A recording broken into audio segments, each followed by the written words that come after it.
I decided to do a boss fight video for Zhang Liang. I'm not going to do them for all the bosses in Wolong Fallen Dynasty, maybe a couple of them, but I thought people would particularly get stuck on this one, so let's get into the strategy here.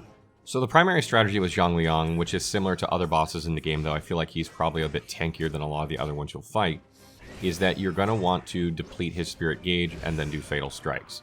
This is a staple throughout the game, and this boss was really teaching you this fundamental. So the best way to do that is to deflect his red glowing attacks. He has two different ones. One where he sort of charges at you and then like stops for a second and then sweeps. So make sure when you deflect that, you wait that second after he charges and you don't panic deflect.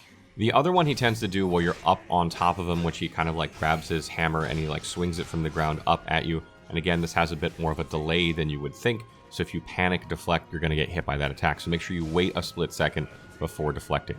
Now, besides this, you're obviously going to be looking to deflect his other attacks and then attack afterward.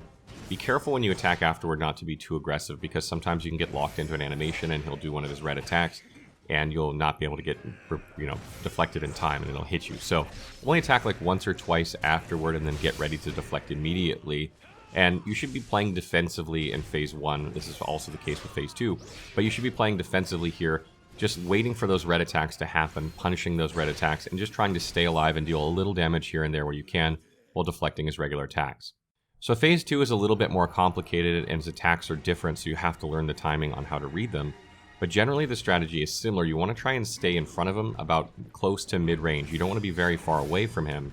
And the reason for that is that one of his like red glowing attacks actually throws his arm at you, and if you're too far away, you won't be able to deflect it. You need to deflect that attack. The fastest way to win this fight is deflecting his red attacks, and if you're out of range, you cannot do that. This is very easy to read. The timing might take you a couple tries to get down, but you want to punish that attack every time. Just about every time you punish that attack, if you attack once or twice afterward, he'll be staggered and you'll be able to get a fatal strike. And again, just like Phase 1, you're going to be playing defensively. When you're standing in front of him waiting for that red attack to happen, you're not going to be attacking like crazy. You're not going to be super aggressive with your martial arts or your spells or anything like that. You'll take opportunities to hit him when you can, but generally speaking, you're going to be ready to deflect at a moment's notice. So watch his attacks, get ready to deflect, attack when you can, but don't be really aggressive with it and just wait for those red attacks. He has a second red attack he does, where he sort of like sweeps upward and then sweeps upward the other way and then sweeps upward as he walks forward. And this one is pretty easy to counterattack or to deflect if you read it right. Sometimes it might take you a few tries. I mess it up here a couple times.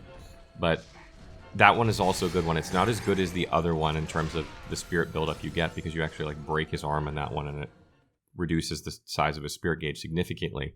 But you still want to punish that one if you see it. And the last tip I want to give you here is you should be watching your Divine Beast gauge on the right side of the screen, on the bottom right.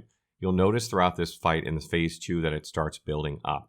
It fills up as you attack and deflect. And once it starts glowing, meaning it's active, you want to hit circle and triangle, or the buttons that, activate your Divine Beast on PC, whatever that is for you. You want to hit those immediately. That will instantly end the fight. You do not actually have a Divine Beast at this point in the game, but for some reason that will end this fight. So as soon as you see that start glowing, hit those buttons and the fight will end.